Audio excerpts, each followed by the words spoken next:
안녕하세요. 정미옥입니다. 그동안 제가 진정 방송의 진정 토크를 통해서 여러분께 인사드렸습니다. 그런데 오늘부터 정미홍 칼럼을 새로 시작을 했습니다. 계속해서 이제 거의 매일 제가 이 방송을 하려고 하는데요. 많이 시청해 주시기 바랍니다. 사실 칼럼으로 여러분 뵙는 거는 좀 망설여지는 일이었습니다.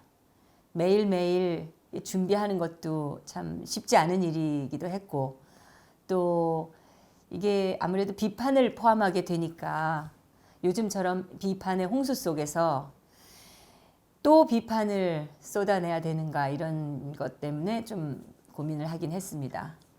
그런데 지금 현실의 상황이 제가 칼럼을 써야 되겠다라고 결심할 수밖에 없는 그런 상황이었습니다.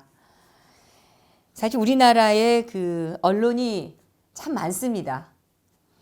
여러 선진국들과 비교해 보면은 인구 수 대비해서 언론사가 세계 최고 수준입니다. 그러니까 정확히 말하자면 미국 다음으로 이 대한민국의 그 언론사 수가 많다고 나오는데, 미국은 뭐 경제 규모로 보나 또는 이 정치, 산업, 문화 뭐 여러 가지 방면에서 세계에서 그 차지하고 있는 그 위치가 뭐 중심이죠. 그런 거에 비하면은 사실상 우리나라의 언론 매체 수가 아마 최고가 아닌가 싶습니다. 왜 그럴까? 저는 이 우리나라에서는 언론이 권력이 되어 있기 때문에 그렇다라고 생각합니다. 뭐 언론사가 늘어나니까 당연히 기자도 계속 늘어나고 있습니다. 언론진흥재단의 자료를 보니까요, 현재 우리나라의 기자 수가 약 2만 5천 명이라고 합니다. 언론사들은 도대체 이 많은 기자들을 다 어떻게 먹여 살릴까? 이 언론사에 따라서는 기자 월급을 제대로 못 주는 언론사도 있다고 제가 들었는데요. 아마 당해보신 분들은 경험을 통해서 이 기자들이 어떻게 먹고 사는지 아마 아시는 분도 꽤 되시리라고 생각이 됩니다. 그런데 요즘 그 언론, 이 대한민국 언론에 아주 희한한 일이 벌어지고 있습니다. 동서고금을 막론하고 한 번도 듣도 보도 못한 일이 벌어지고 있다. 저는 이렇게 생각합니다. 이 많은 언론사들이 정말 함께 모여서 모이라도 한 것처럼 거짓과 불의에 입을 닫고 있는 겁니다. 뭐 전에는 그래도 뭐 확연히는 아니었지만 언론사별로 뭐 논조가 다른 것도 많았고, 또 좌파 매체니 뭐 보수 매체니 하는 그런 구분도 있었습니다. 그런데 지금은 이 언론사들이 너나 없이 사실을 조작하거나 왜곡하고 또 이 잘못된 것들에 대해서 침묵을 하고 있습니다. 많은 국민들이 요즘에 왜 도대체 언론들이 저러는지 모르겠다, 이런 얘기를 하시는 것을 제가 정말 많이 들었습니다. 저는 왜 그런지 대충 짐작을 합니다. 어쨌든 저는 이런 그 상황 속에서 제가 국민들께 사실을 전해야 되겠다, 그런 결심을 하게 됐습니다. 부족하지만 정말 뭐가 진실인지 알고 싶어 하시는 많은 국민들께 최소한의 사실들을 좀 짚어서 전해드려야 되겠다라는 생각을 하게 된 겁니다. 제가 진정 토크에서 진행을 하는 것만으로는 충분하지 않아서 바로 이 칼럼을 시작하게 됐는데요. 여러분께서 많이 도와주시고 또 조언도 해주시기를 부탁드리겠습니다. 제보하실 내용이 있으면 언제든지 환영이니까 많이 보내주시기를 또 부탁드리겠습니다. 제가 요즘에 그 목소리가 좀 많이 쉬어가지고 이 방송을 들으시면서 조금 불편하실 수도 있겠다 싶어서 걱정도 됩니다. 그런데 좀 양해를 부탁드리고요. 오늘은 오늘 오후에 특검 발표도 있었는데 특검에 대해서 좀 말씀드리고자 합니다. 사실은 제가 오늘 첫 방송용으로 제 첫 칼럼으로 준비한 내용이 있었는데 오늘 뭐 오후에 있었던 그 특별 뭐 기자회견도 있었고 해서 제가 사실 이 정미용 칼럼의 첫 번째 시간에 특검 얘기를 한다는 게 사실 별로 탐탁치는 않습니다. 그래도 제가 오늘 기자회견을 하는 걸 보니까 이번 특검의 문제점을 지적하지 않을 수 없어서 오늘 칼럼 제목을 특검 그들의 정체와 정치 노름이라고 정했습니다. 여기에 대해서 한번 생각해 보도록 하겠습니다. 아마 이 양심적인 분들은 다들 그렇게 생각을 하실 겁니다. 법조인들이 특히 그렇지 않을까 이런 생각도 합니다. 이 그동안의 박영수 특검이요. 정치 정파적 이해관계나 또는 진영 논리 뭐 이런 것 없이 그냥 객관적으로 봐도 그야말로 편파적이고 폭력적인 수사 행태를 보였다. 이렇게 말할 수 있지 않겠습니까? 제가 이 방송 전에 박영수 특검이 가진 그 문제점을 몇 가지를 추려봤는데 우선 첫째가 이 특검이 태생적으로 위헌적입니다. 애당초 헌법에 위배되고 있다는 거죠. 두 번째로 구성원들이 문제가 많다는 겁니다. 뭐 제가 자세히 이제 짚어보겠습니다. 그리고 세 번째는 이 특검이 갖고 있는 인식 그리고 수사 방식 자체가 너무 억지가 많고 무리하고 또 위법이 있었다 이겁니다. 그리고 네 번째가 피의 사실을 공표했다는 겁니다. 사실은 이거 하면 안 되는 거거든요. 그런데 그런 행위를 많이 하면서 정치 플레이를 수시로 했다. 이거를 지적하지 않을 수 없습니다. 시청자 여러분께서도 아마 다 잘 아실 텐데 뭐 아시는 분도 많이 계실 텐데 제가 하나하나 한번 구체적으로 말씀을 드려보도록 하겠습니다. 어째서 이 특검이 태생적으로 위헌적인가? 여러분 어떤 특검이든지 특검이라고 하면은 그 자체가 정치성을 띠는 겁니다. 그래서 고도로 정치적 중립을 지향하면서 만들어져야 되는 겁니다. 이 대부분의 사건 수사는 검찰이나 경찰이 하지 않습니까? 그런데 특검은 한마디로 말해서 원래 기존의 수사기관들이 정권의 영향을 받을 수 있기 때문에 믿을 수가 없다. 그래서 못 믿겠으니 국회가 특별검사를 임명해서 진실을 밝혀야 한다. 이런 취지로 만들어지는 겁니다. 근데 최서원 씨, 뭐 다들 최순실이라고들 얘기를 하는데 이 최서원의 국정농단 의혹을 검찰이나 뭐 여당인 새누리당이 은폐를 하거나 또는 이 감쌀 우려가 있다. 이런 근거가 있어야 되고요. 그것 때문에 우리는 특검을 해야 한다. 이렇게 해야지 그게 정당한 근거를 갖는 거 아니겠습니까? 그런데 이번 특검은 전혀 그렇지가 않습니다. 처음 이 사건이 JTBC 보도로 터졌을 때 새누리당이 소위 친박계가 잠시 공황 상태에 빠졌습니다. 그 틈에 이 비박계는 원래 이 박근혜 대통령하고도 척을 지고 있어서 바로 좌파 편에 섰죠. 그래가지고는 같이 대통령을 몰아세웠습니다. 검찰도 최서원 씨를 뭐 이미 무리할 정도로 수사를 했고 또 심지어는 수사도 하지 않고서 이 대통령까지 정말 피의자인 것처럼 몰아세웠습니다. 여소야대로 이미 야당이 실질적인 권력을 쥔 상태였었죠. 그리고 국회에서는 최순실 국정조사 이걸 빌미로 해서 사실상 대통령을 연일 공격을 하면서 거의 모든 그 잘못을 대통령이 다 가지고 있다 이렇게 밀어붙였습니다. 검찰 수사는 뭐 그때 그 초기의 검찰 수사 내용을 기억하시는 분들은 다 아시겠지만 실질적으로 권력이 되어 있는 야권에 이미 우호적인 방향으로 많이 기울어져 있었습니다. 국회는 대통령을 겨냥해서 국정조사를 한다, 또 탄핵까지 준비를 하고 있었는데 굳이 특검을 또 할 필요가 있었느냐 이런 지적을 하게 됩니다.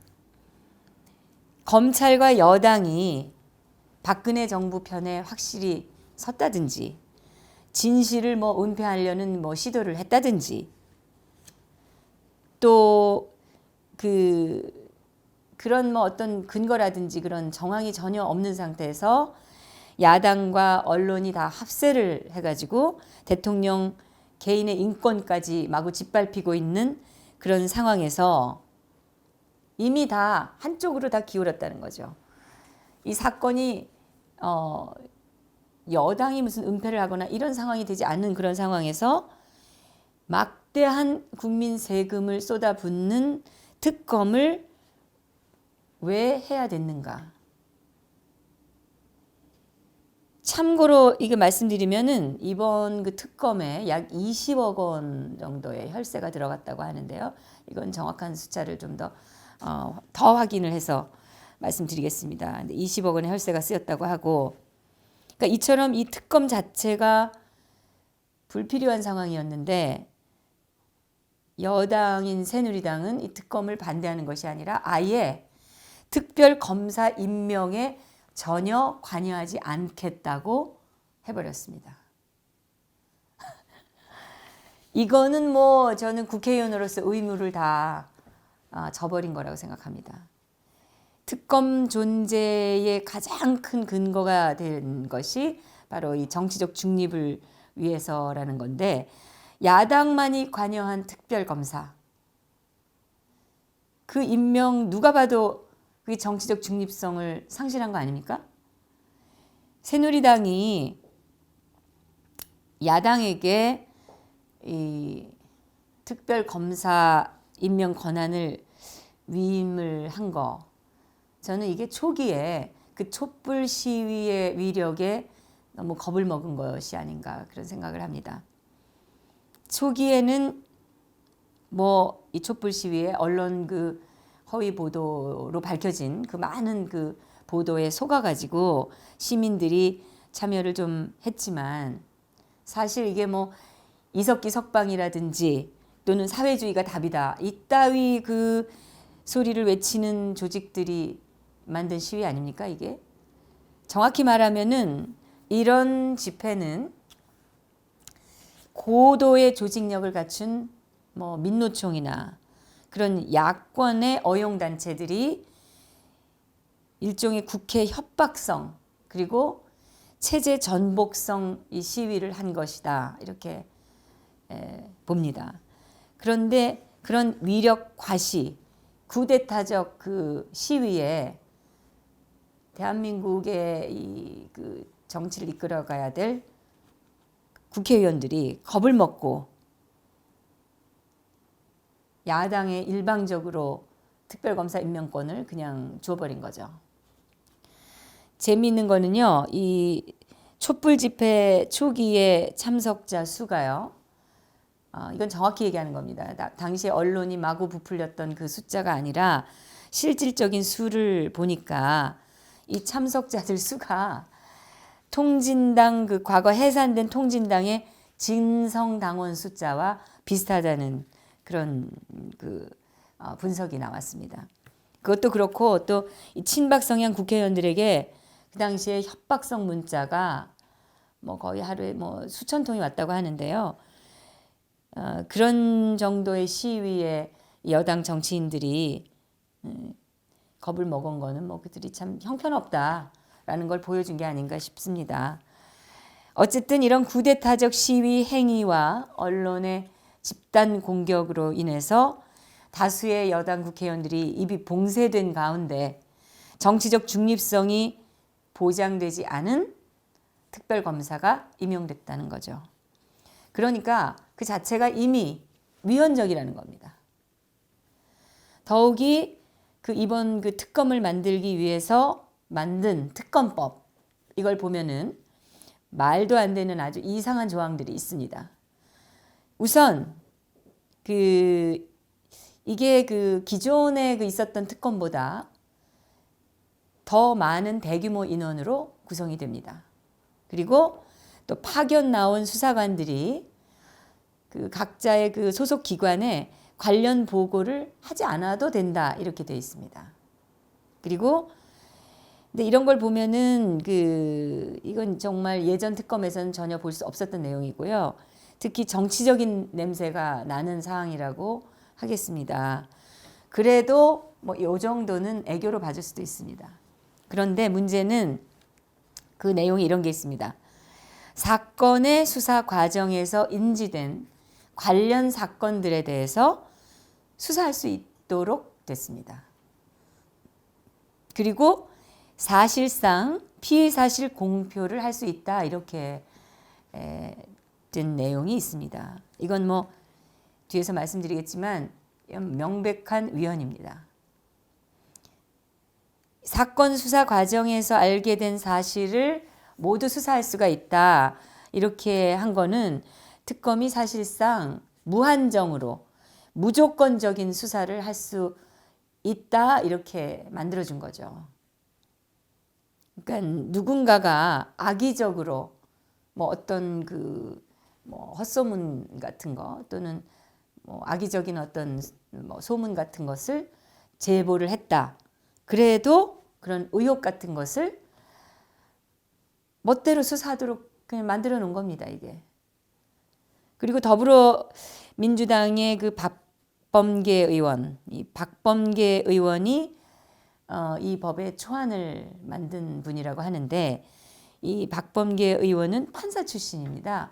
그런데 이 노무현 정권 때 대통령 비서실에서 근무한 적이 있습니다. 저는 이런 조항들, 그러니까 피의 사실 공표를 할 수 있도록 한 거라든지, 사건의 수사 과정에서 알게 된 사실 직접적인 관련이 없는 관련 사건이라고 하더라도 수사를 할 수 있도록 한 이런 조항 때문이라도 이 특검법 자체를 가지고 헌법재판소에 제소를 해서 위헌 여부를 다투어 볼 만하다라고 생각합니다. 이 두 번째가 바로 이 구성원의 문제입니다. 특별검사가 편향적인 사람이라서 그런지는 모르겠지만 아무튼 이 구성원들도 죄다 편향적이고 문제가 많습니다. 당초 특검 얘기가 거론될 때 야권에서 후보자로 거론된 인물이 누구냐면은 최동욱, 그리고 해산된 통진당의 이정희, 이런 사람들이었습니다. 그런 인물들, 이 최동욱은 이제 거론이 되니까 버젓하게 역사의 흐름 운운하면서 나한테 맡겨만 달라 이러면서 언론 인터뷰를 하기도 했고요. 또 최동욱이야 원래 그런 사람이다라고 쳐더라도 야당 정치인들이 이정희 같은 사람을 이제 거론했다라는 거, 이거 자체만으로도 이번 특검의 성격을 알 수 있는 일이 아닌가, 그런 생각을 합니다. 이 박영수 특별검사는 김대중 정부 때 청와대에서 일한 적이 있다고 그러죠.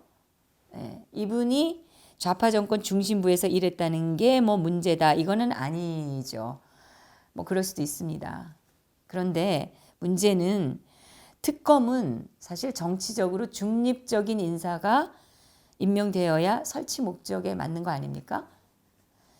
근데 이 박영수 특검이 임명됨으로 인해서 그 중립성이 깨졌다는 겁니다. 물론 이게 이제 박영수를 지목한 것도 그런데 김대중 정권뿐만이 아니라 사실 어느 정권에서 일했든지 간에 과거에 청와대에서 근무를 했다 하는 전력 있는 사람은 적어도 특검에서는 배제되어야 맞는 것이 아닌가 하는 점이죠. 그래야 진정한 특검 구성 단계로 들어갈 수 있다는 거죠. 그런데 이번에 그 특검을 구성할 때 보니까 야권에서는 처음부터 윤석열 검사가 거론이 됐습니다. 근데 윤석열은 소위 국정원 여론조작 의혹 사건에서 이름을 알렸던 사람입니다. 그래서 일각에서는 이번 특검은 뭐 윤 검사의 복수전이다 이런 말도 나오고, 또 윤석열 같은 사람들이 수사에 전적으로 다 나설 예정이어서 박영수 특별검사는 처음부터 뭐 얼굴 마담이다 이런 말도 있었습니다. 하여간에 이 박영수, 윤석열이 애초부터 거론이 됐고 실제로 그들이 특검을 이끌고 갔다 하는 점에서 이번 특검은 정치적인 특검이 되지 않을 수가 없었던 거죠.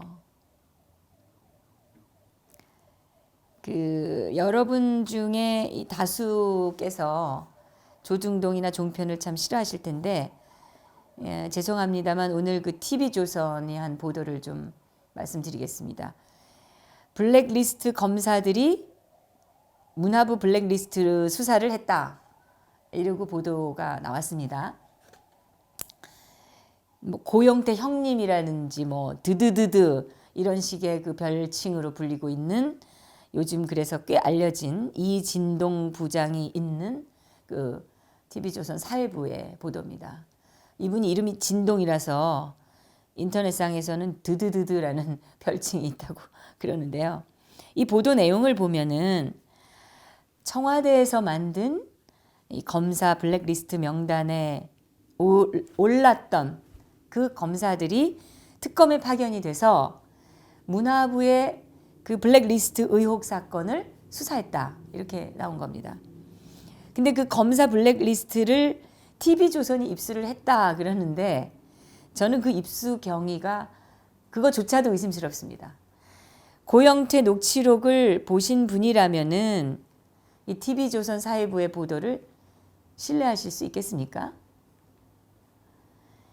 이런 문건이 존재한다는 것도 믿기가 어렵습니다. 그러니까 뭐 그 문화부의 뭐 검사, 청와대에서 만든 이 검사 블랙리스트 명단 이런 게 있는 것도 믿기 어려운데, 설령 있다고 하더라도 왜 청와대 문건이 하필 TV조선의 그 손에 들어가 있느냐 이거죠. 그 내용을 보니까 소위 증권가 전단지 수준이던데 누구라도 그 정도는 사실 그럴싸하게 만들 수 있는 거거든요.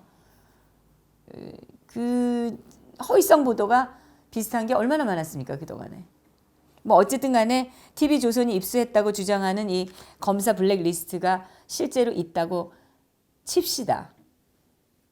그런데 이 TV조선은 지난 그 국정원 댓글 의혹 사건 때 윤석열 검사를 지지했던 김태은 검사 그리고 김복현 검사가 이번에 특검에 합류해서 소위 그 문학의 블랙리스트를 그 의혹 사건을 수사했다고 보도를 했습니다. 그런데 한동훈 부장검사 그리고 최소원 씨에게 이 폭언과 협박을 했다고 전해지는 신자용 검사도 역시 최동욱 라인으로 분류된 사람들인데 검사 블랙리스트에 올라 있다는 거죠.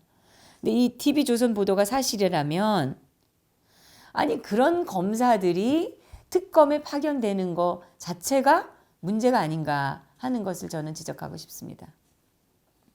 이 TV조선 보도의 뉘앙스를 보면 블랙리스트에 오른 그 검사들이 정치적으로 뭐 탄압을 받았지만 이번에 복수를 했다 이런 건데, 이 정치 성향 때문에 관리 대상이 됐던 그 검사가 그 관리 대상 주체를 수사한다는 것 자체가 다분히 편향적이고 또 정치적인 거가 당연한 거 아닙니까?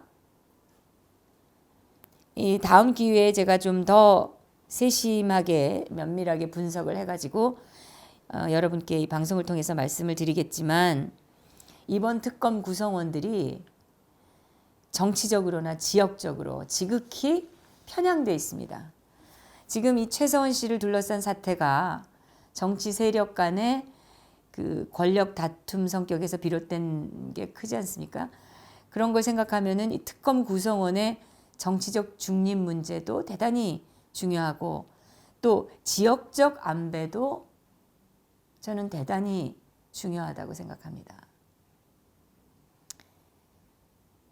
이 박영수 특별검사는 제주도 출신이라고 거기에 뿌리를 내리고 있다고 얘기를 하지만 실은 목포에서 태어나서 어린 시절을 보냈습니다. 그리고 이 특검보가 4명이 있습니다. 이 특검보 중에 판사 출신의 이규철 특검보는 뭐 홍보 역할만 하는 거니까 제가 빼고, 이용복 특검보, 이 사람은 더불어민주당 조응천 의원하고 사법연수원 동기생입니다. 소위 정윤회 문건 유출 사건 때 조응천을 도와주었던 전력이 있습니다. 그리고 조응천이 청와대 근무 시절에 얻었던 정보 혹은 자신이 만들어 놓았던 이 정보, 그런 정보를 특검에 전달하는 통로가 되는 거 아닌가 하는 그런 의구심이 나올 수밖에 없고요. 양재식 특검보가 있습니다. 이 양재식 특검보는 전라북도 전주 출신입니다. 박영수 씨와 같은 법무법원에서 근무를 한 사람인데 말하자면은 박영수와 친한 사람인 거죠. 또 박충근 특검보는 서울이 고향이라고 되어 있는데 사실은 전라남도 담양이 고향입니다. 고영태의 고향이 담양이라고 하죠. 네. 이 박충근 특검보는 과거에 여기자 성추행 문제로 해가지고 아주 그 구설에 심하게 올랐던 그런 분입니다. 이 박충근 씨에 대해서는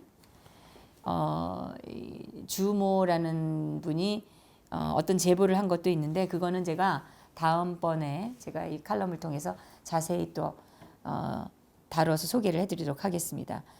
뭐 하여튼 이런 분이 그 타인의 그 오래된 그 과거 일을 파헤칠 자격이 있는 분인가 저는 그런 생각을 하고요. 자, 이렇게 그 특별검사, 특검보 모두 5명인데 실질적으로 수사에 관여하는 사람은 4명입니다. 근데 이 4명 중에 3명이 호남 출신이고 나머지 1명은 이 더불어민주당의 조응천 씨와 가까운 사람입니다. 그냥 알고 지낸 무슨 연수원 동기 이 정도가 아니라 서로 조력을 주고받는 그런 사이라는 거죠.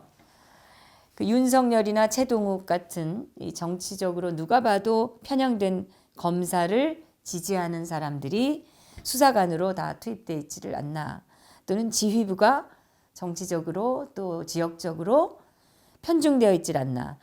그러면 뭐 이번 특검은 구성원 면에서도 이거는 분명히 문제가 있다 이렇게 봐야 되지 않겠습니까? 이런 것을 언론이 전혀 지적하지 않는 겁니다. 이건 뭐 거의 기자들이 뇌가 없는 거 아니냐 싶을 정도로 특검 찬양 일색입니다. 이제 다음에 말씀드릴 게 특검의 수사 행태입니다. 이번 특검이 상식에 어긋나는 인식을 가지고 무리한 수사를 한 것도 문제지만 무엇보다도 구속을 남발했습니다. 이 점이 아주 저는 가장 큰 문제였다고 생각합니다. 김기춘 전 비서실장과 조윤선 그 장관이 정치적으로 편향된 문학의 블랙리스트를 만들었다. 이런 구실로 구속을 시켰는데 사실은 그걸 이유로 구속을 시킨 것 자체가 특검이 어떤 기구보다도 편향적이라는 것을 보여주는 거라고 저는 믿습니다. 특검이 문제 삼은 이 블랙리스트, 이 문서의 공식 명칭은 문제단체 조치 내역 및 관리 방안 보고서입니다. 말하자면은 이 천안함이 폭침된 것이 아니고 뭐 침몰한 것이다 그냥, 또는 세월호 사고에 국가기관의 음모가 있었다, 이런 식의 그 반국가적 사실이 아닌 선동을 하는 단체 따위에게 국가 예산을 지원해서는 안 된다 라는 취지에서 만든 말하자면 관리 매뉴얼인 겁니다. 그러니까 누군가를 탄압하기 위해서 그런 목적으로 만든 문서가 아니라는 거죠. 근데 이걸 블랙리스트라고 특검하고 언론이 떠들고 있는 겁니다. 이건 이런 소리를 하는 그런 집단이 대한민국 기관인 게 맞는 건지, 이게 언론이 맞는 건지 저는 참 어이가 없습니다. 그리고 제가 다음에 또 다뤄볼 거지만 이 김기춘 실장과 조윤선 장관이 만들었다, 이렇게 특검이 주장하는 블랙리스트라는 그런 명칭의 문서는 실은 존재하지도 않습니다. 이게 팩트입니다. 다분히 이 블랙리스트라는 선동적인 용어로 문화나 연예계에 관심이 많은 사람들, 특히 젊은이들을 자극하는 이런 의도가 있다고 저는 생각합니다.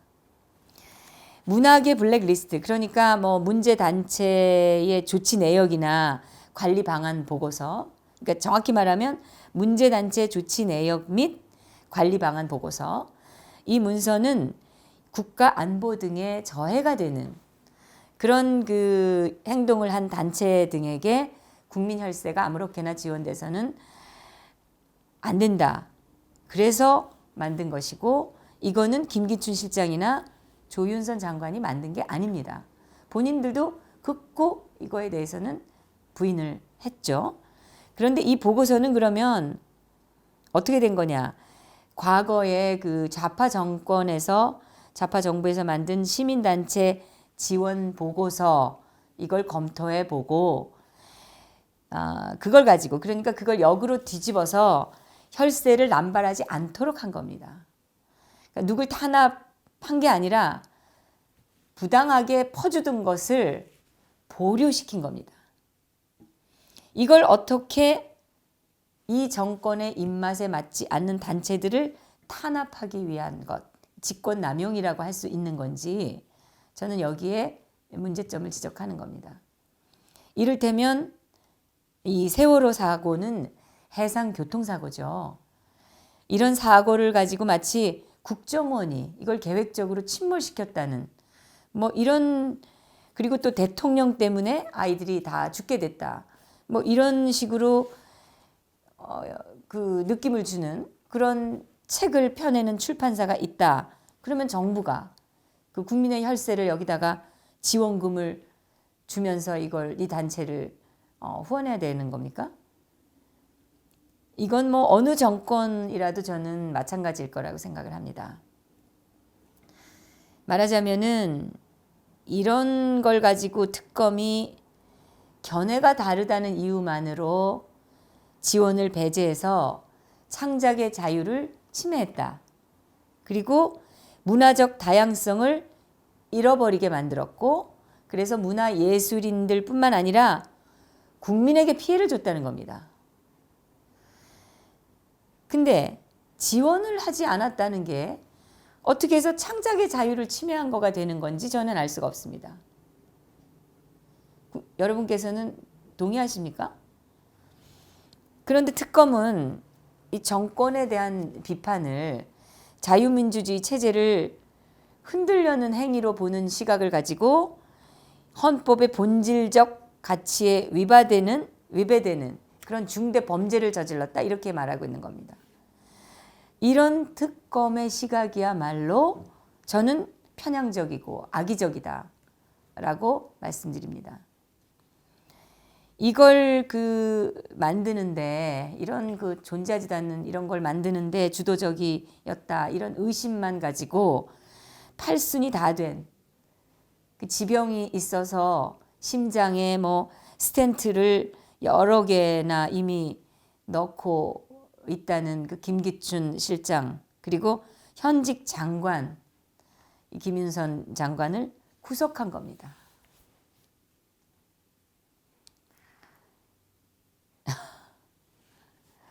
좋습니다. 이게 설사 김기춘, 조윤선의 잘못된 판단으로 이루어졌다, 이렇게 칩시다. 말도 안 되지만 그렇게 한번 쳐보자고요.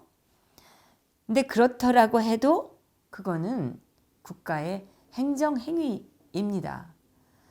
누군가를 해치는 형사범죄가 아닌 겁니다. 근데 예를 들어서 야구 감독이 팀 분위기를 해친다. 그래서 훈련을 또 게을리한다.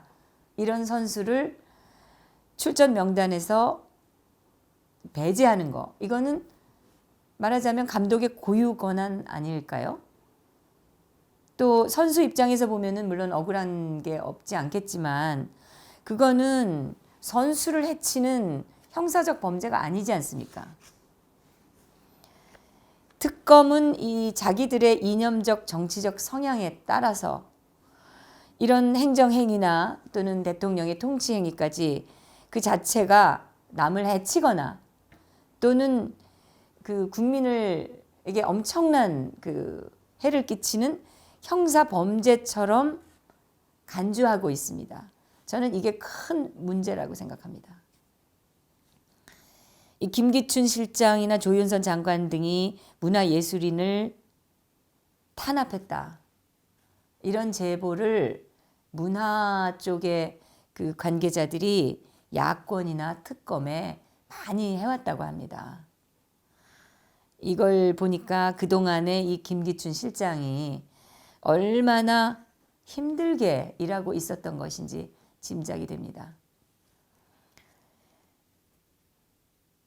저는 그 특검이 이 개성공단을 폐쇄한 것도 아주 잘못된 범죄 행위처럼 지금 간주하고 있는 건 아닐까 그런 의심을 하게 됩니다.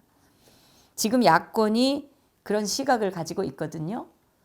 근데 야권과 박영수 특검이 그동안 거의 생각이 뭐 일치하는 게 많은 걸로 봐서 저는 충분히 그럴 거라고 생각을 합니다.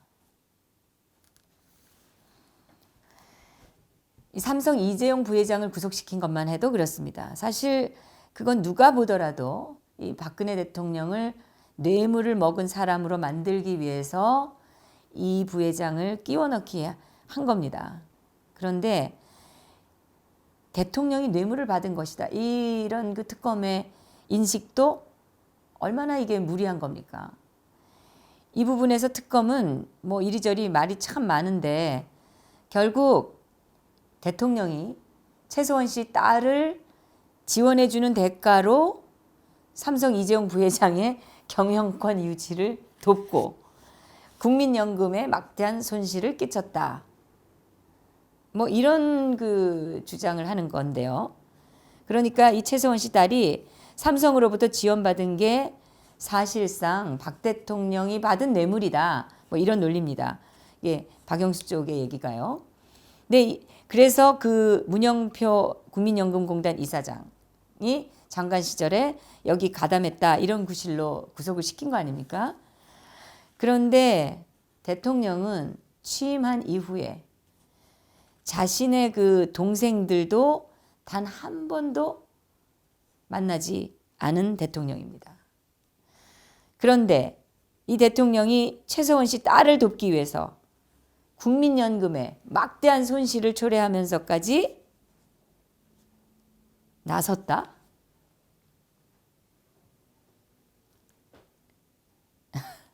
저는 특검이 정말 제정신인가 이렇게 묻고 싶습니다. 이 정파적 이해관계를 떠나서요. 분단국가에서 대통령은 이 국가의 운명과 국민의 삶에 직결되는 중차대한 그런 역할을 합니다. 이런 대통령에 대해서 수사를 하면서 특검이 주로 한 말이 의율하였다 이런 말을 그런 취지의 주장을 많이 했습니다. 근데 말하자면은 뇌물을 받았다가 아니라 뇌물을 받은 것이나 다름없는 것으로 보았다. 이런 취지의 말을 한 겁니다. 자기들 생각에는 범죄라고 판단돼서 그렇게 간주했다. 이런 얘기인데요. 한명숙 전 총리의 예를 좀 들어보겠습니다. 한명숙 전 총리가 수억 원의 뇌물을 받았느냐 받지 않았느냐 이게 쟁점이었죠. 근데 뇌물을 줬다고 진술한 사람이 뭐 나중에 뇌물을 뭐 주지 않았다 이렇게 번복하는 바람에 조금 재판이 차질을 빚고 검찰이 좀 피곤해지긴 했지만은 아무튼 사안 자체는 간단한 것이었고 또 이게 받았다는 거는 누가 봐도 뇌물이 분명한 것이었으니까. 근데 한명숙은 이 건설업자 한만호라는 사람 그리고 대한통운 사장을 지냈던 곽영욱이라는 사람으로부터 뇌물을 받은 걸로 기소가 됐습니다. 하여튼 뭐 이 두 사람이 진술을 번복하면서 곽영욱 사건은 무죄가 됐고 한만호 사건은 유죄가 됐습니다. 근데 곽영욱이 한명숙에게 뇌물을 줬다 이렇게 진술한 날에는 사실은 한만호도 뇌물을 준 날이었습니다. 좀 묘한 그 일치죠. 그런데 이 곽영욱은 뇌물로 5만 달러를 준 게 확인이 됐었고 그런데 2009년에 한명숙에게 100만 원권 수표 10장을 줬다고 검찰에 진술을 했습니다. 그리고 이 수표 중에 그 이제 수표가 다 그 일련 번호가 있지 않습니까? 그 번호를 가진 그 수표 중에 3장이 한명숙의 남동생 통장에 입금이 된 게 확인이 됐습니다. 근데 이 부분은 5만 달러하고는 상관이 없다. 이래가지고 검찰은 아예 따로 기소도 하지 않고 그냥 재판에서 공개만 했습니다. 그러니까 아예 이거를 다루지를 않은 거예요. 그러니까 본안과 거리가 먼 소위 별건 수사다 해서 아예 수사를 하지 않은 겁니다. 한명숙 남동생을 봐준 건데 사실은 한명숙을 봐준 게 아닙니까 이게? 당연히 수사를 해야 됐어야 되는 부분이죠. 근데 대통령 관련 수사는 지금 그러면 어떻습니까?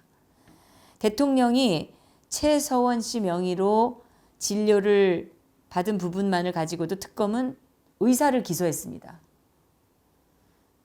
대개 검찰이 기소를 할 경우에는 법을 어긴 목적이 악의적이고 또 그로 인한 피해자가 명백히 존재한다 할 때 기소를 하는 겁니다.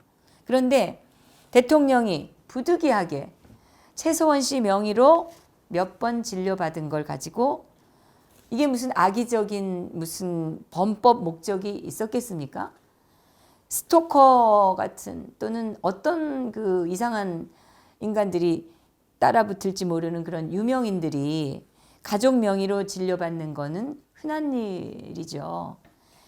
유력 정치인이 더군다나 길에서 테러까지 당한 바 있는 그런 유력 정치인이 자신의 건강 정보가 유출되지 않도록 애쓰는 것은 어느 나라에서나 다 있는 일이고 사실 어찌 보면 당연한 일일 수도 있습니다.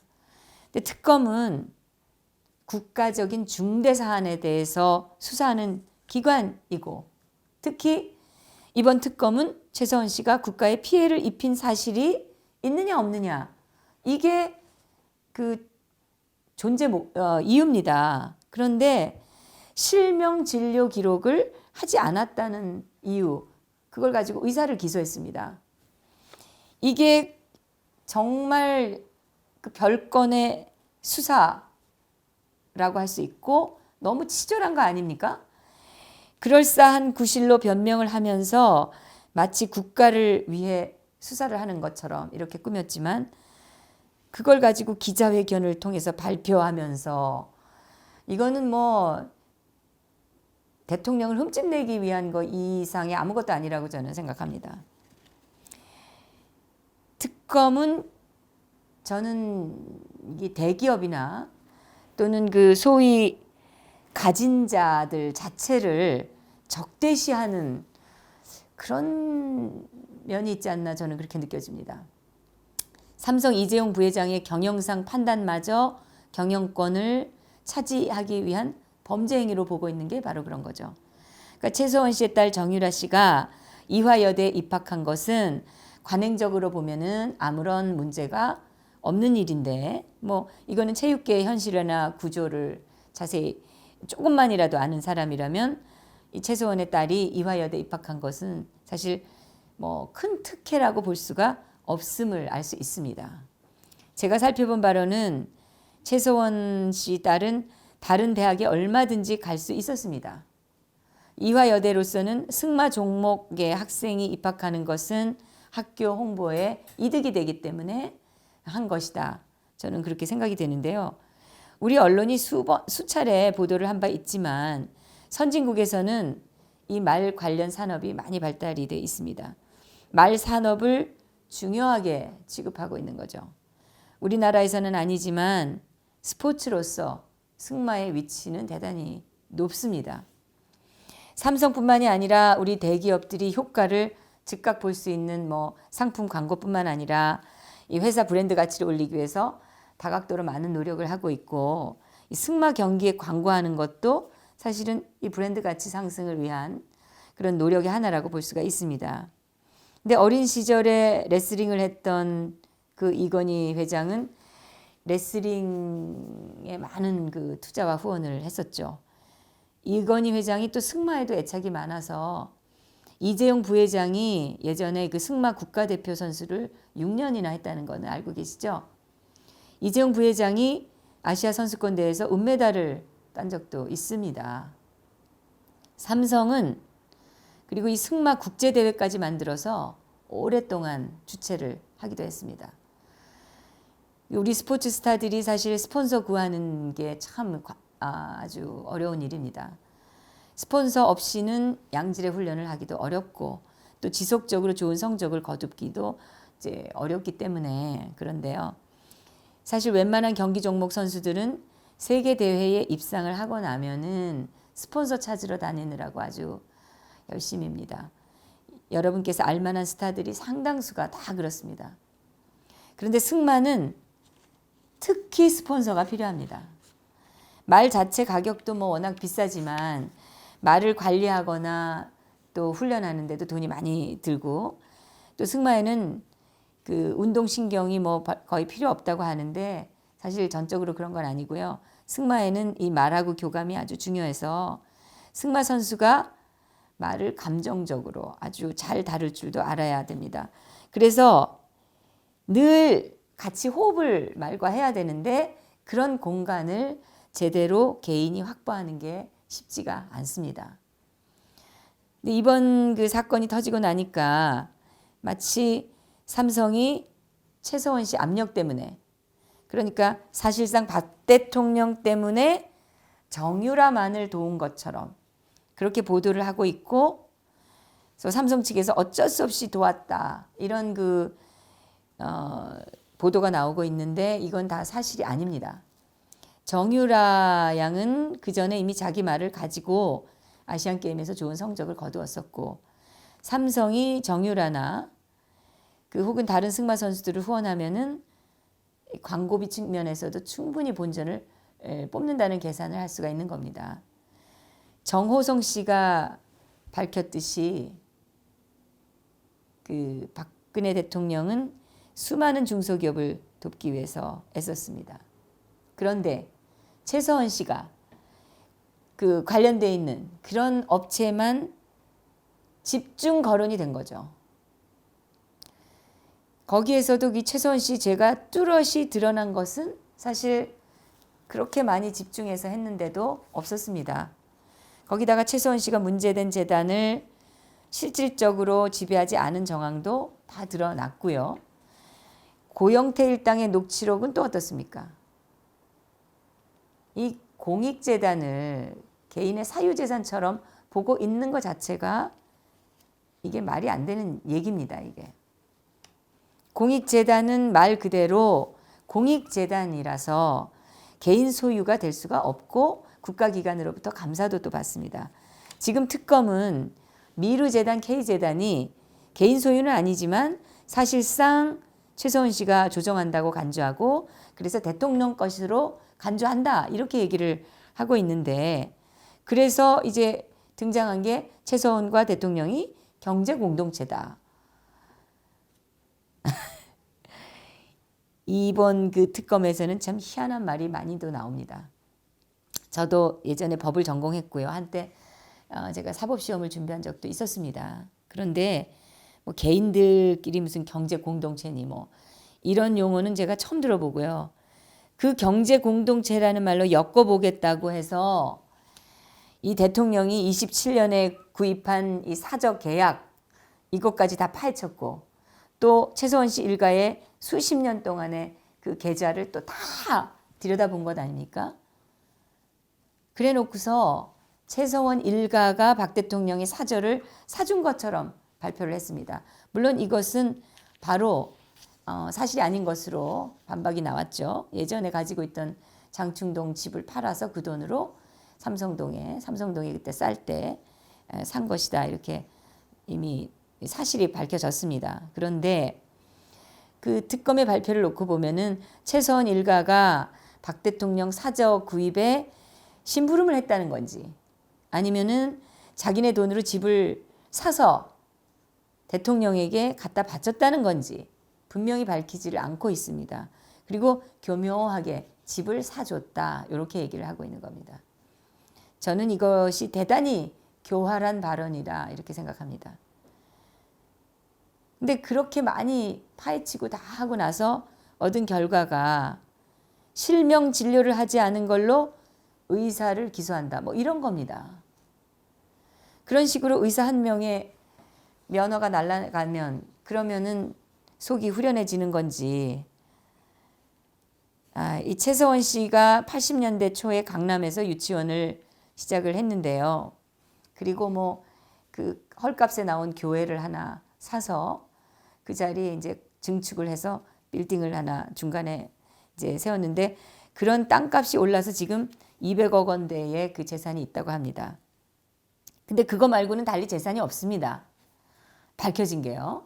뭐 무슨 독일에 뭐 수조 원이 있느니, 뭐 한때는 10조 원이 있다고 했는데 그 이건희 회장의 재산이 13조입니다. 그런데 지금 최서원 개인 재산이 10조 원이다, 이러고 언론들이 보도를 했고 정정 보도도 없었습니다. 근데 최서원 재산을 이렇게 공개하는 것도 사실은 이상한 일인데, 이 최서원 일가 재산은 2,700억이다, 이거 일가 재산을 또 공개를 한 겁니다. 그러면 어디까지를 일가로 보느냐, 이거는 또 말이 없습니다. 2,700억이라는 돈은 그러면 어디서부터 어떻게 해서 나온 액수인지 이것도 없습니다. 그렇다면 이따위 발표는 왜 하는 겁니까? 헌법재판소 판결을 앞두고서 영향을 조금이라도 미치기 위한 마지막 길을 쓰는 거다, 저는 이렇게밖에는 생각할 수 없는데, 어떻게 생각하십니까, 여러분께서는? 그러면 만약 그게 아니라면 야당이 이렇게라도 발표를 해라, 이렇게 시킨 겁니까? 한명숙처럼 이 뇌물을 받은 사실을 놓고 이미 받은 걸 가지고 이게 범죄가 되느냐 아니냐, 이런 걸 뭘 따지는 것이 아니라 대통령의 행위 자체가 모두 개인의 사익을 위한 교묘한 범법 행위였다, 이런 요지를 가지고 있는 겁니다. 이 정도만 되면은 뭐 거의 저는 이게 정신병 수준이 아닌가, 이렇게 생각이 됩니다. 특검은 말하자면은 지나가다가 우리가 휴지 하나를 버렸는데 이거는 환경 오염을 유발할 위험성이 큰 아주 중대한 범죄 행위다, 이런 거 아닙니까? 아주 교묘하게, 아주 그럴싸한, 얼핏 들으면 뭐 그럴듯해 보이는 언론 플레이를 하고 있는 것이다, 이렇게밖에는 생각할 수가 없습니다. 돈 많은 사람들에 대한 어떤 부정적인 인식, 그리고 선입견을 가지고 선진국에는 뭐 거의 존재하지 않는 게 이 배임죄라는 건데요. 이 배임죄를 들고서 이번에 우리 재벌 오너들을 다 치려고 했는데, 이거는 정말 시대착오적이고 아주 편협한 행태라고 생각합니다. 기업 오너의 그 경영적 판단 행위를 타인이 그렇게 쉽게 배임으로 바라보는 것이야말로 이 국민이 위임한 수사권, 기소권을 함부로 사용하는 배임 행위 아니냐, 이렇게 봅니다. 국민연금공단의 이 손실, 이거는 이제 눈에 보이는 그런 단기적 기간을 가지고 판단하는 것이 아니죠. 기업의 경영 성과도 마찬가지입니다. 기업이 투자한 게 몇 년간 적자를 보더라도 그 몇 년 후에 투자에게 수십 배의 이익을 내는 일이 허다한데, 사실 그 특검은 자기들 생각에, 자기들 눈에 일시적으로 손실로 보이면 그거 배임이다, 이거 구속을 해야 된다, 이런 겁니다. 그러니까 뭐 이거는 뭐 무식한 거라고밖에는 말을 할 수가 없습니다. 기업 경영자를 권력자로 보고 개미 투자자를 피해자로 놓고 보는, 말하자면 이거는 사회주의적인 시각이죠. 개미 투자자도 사실 자기 이익을 위해서 하는 겁니다. 그거는 손해를 봐도 할 말이 없다 하는 그런 겁니다. 경영자가 성과를 내면 개미 투자자도 같이 이익을 보는 거고 그런 거 아닙니까? 특검에게 묻고 싶은 게, 개미 투자자가 이익을 보는 건 당연하고 손해를 보면 무조건 경영자를 죽여야 될 일입니까? 그래서 그런 이유로 해서 조사도 한번 받지 않은 그 대통령이 뇌물범이다 이런 거 아닙니까? 삼성 이재용 부회장이나 뭐 김기춘 실장이나 문영표 또 뭐 조윤선 이런 그 전직 장관들이 어디 도주를 하겠습니까? 특히 이들이 가지고 있는 이들에 대한 그 혐의는 한명숙의 사건처럼 딱 떨어지는 게 아니지 않습니까? 얼마든지 법원에서 법리 다툼을 할 여지가 있는 것입니다. 그런데 이걸 구속을 해서 기소를 한다라는 거는 이거는 인권 유린이 되는 겁니다. 권력 남용이죠, 한마디로. 이 박영수 특별검사는 뭐라고 했냐면은 삼성 이재용 재판이 아주 재미있을 것이다 이렇게 얘기를 했습니다. 아니, 재판을 무슨 재미로 합니까? 자기 성취욕 달성을 위해서 하는 겁니까? 4대 재벌들을 다 잡아넣은 사람으로 아마 기록되고 싶은 그런 야심이 있는 게 아닌가 싶기도 한데, 대통령을 탄핵시킨 검사로 기록되고 싶겠지만 뭐 하나 잡아낸 게 없어서 결국 무능력한 것만 입증한 게 아닌가, 이런 생각을 하게 됩니다. 박영수 이분은 이 변호사 시절에도 대한변호사협회 지자체 세금 낭비 조사 특별위원회 위원장 뭐 이런 거를 맡아가지고 아주 소란을 떨었습니다. 그때도 서울시 행정행위를 뭐 형사 범죄라고 하면서 아주 엄청 설쳤습니다. 이 박영수 특검이 하는 걸 보면은 마치 검찰이 하지 못한 거를 나는 할 수 있다 이렇게 잘난 척 수사를 하고 있는데요. 이 거물이면 거물일수록 이 나의 놀이개로 더 좋다 뭐 이런 식의 사고를 하고 있는 게 아닌가 그렇게 보였습니다, 저한테는. 여기에 협조하지 않는 사람들에 대해서도 이걸 모두 다 지엽적인 별건으로 다 걸어가지고 다 올감했습니다. 이게 다 인권유린입니다. 그래 놓고 재빨리 언론 플레이를 또 하는 겁니다. 이 얘기가 길어지니까요, 끝으로 제가 한 가지만 더 말씀드리겠습니다. 이 특검의 그 피의사실 공표, 이런 행위들을 지적하지 않을 수 없는데요. 여러분께서 아시다시피 특검은 수사보고라는 구실로 해서 사실상 피의사실을 연일 공표했습니다. 이건 수사보고를 하도록 명백히 위헌적인 특검법을 만들었기 때문인데, 지금까지 우리 역사에 이런 특검법은 없었습니다. 이런 특검이 없습니다. 적어도 헌법 가치에 맞게, 형사소송법의 취지에는 맞게 만들어야지 이렇게 악질적으로 특검을 만든다는 것은 있을 수 없는 일입니다. 이것은요, 실질적 권력이라고 할 수 있는 야당이 특검으로 하여금 정치적 플레이를 하도록 만든 겁니다. 이거야말로 헌법에 위배되는 일이다 라고 분명하게 말씀드릴 수 있습니다. 이것만 가지고도 최서원 씨 변호인들은 헌법재판소에서 특검의 위헌 여부를 가지고 분명히 다퉈야 된다고 생각합니다. 이번 특검은 한마디로 해서 제왕적, 좌파적인 국회가 마음에 안 드는 몇몇 사람을 손보자고 만든 맞춤형 제도였다라고 말씀드릴 수 있습니다. 저는 이번 특검을 보면서 저 국회 그리고 언론이 앞으로 미운 사람만 있으면 입맛대로 뚝딱 만들어가지고 얼마든지 사용을 시킬 수 있겠구나 이런 생각을 하게 됐습니다. 이번 특검은 아주 후진적인 행태가 집약되어 있는 정말 문제 많은 특검이었습니다. 박영수 특검은 태생적으로 위헌적이고 구성원에게도 문제가 많았고 아주 무리한 수사를 했습니다. 가장 말이 안 되는 게